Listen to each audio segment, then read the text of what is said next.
Hello, magandang hapon po sa lahat. So, ito na po yung hollow blocks natin. So, size 6 po ito, malaki.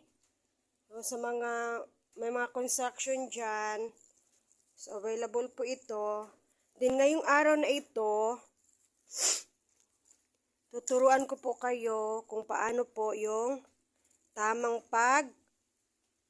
try ng hollow blocks na matibay pa rin siya kahit matagal na siyang nagawa. So, una-una po, pag first day, di ba nakita nyo yung, ito po kasi pangalawang araw na ito simula nung, ginawa. So, pangalawang araw, anuhan mo yan siya, ipatayo mo yan siya. So, yan, ipatayo mo yan siya. And then, lagyan mo ng tubig. Basain mo yan siya. Basain mo para maganda yung quality ng halo. Pangalawang araw ito ngayon. So, nilalagyan natin ng tubig. Binabasa natin. Babasain natin yan siya lahat.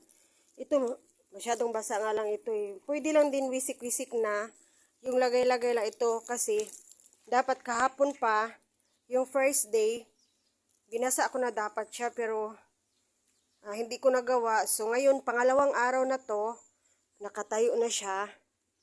And then, bukas, pangatlong araw, ito na yung ipa-file na yun siya. Naka-file na sa kung saan yung safe na lugar.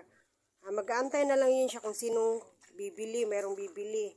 So ready to deliver na po pag pangatlong araw, pwede mo na yun i-use. So, sa amin kasi, 3 araw lang kasi matigas naman siya pagkagawa, maganda. Maganda yung quality pagkagawa.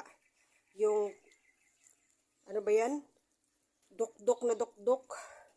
Yung paggawa pa lang daan, dapat matibay na kasi yung talagang persado yung pagkagawa.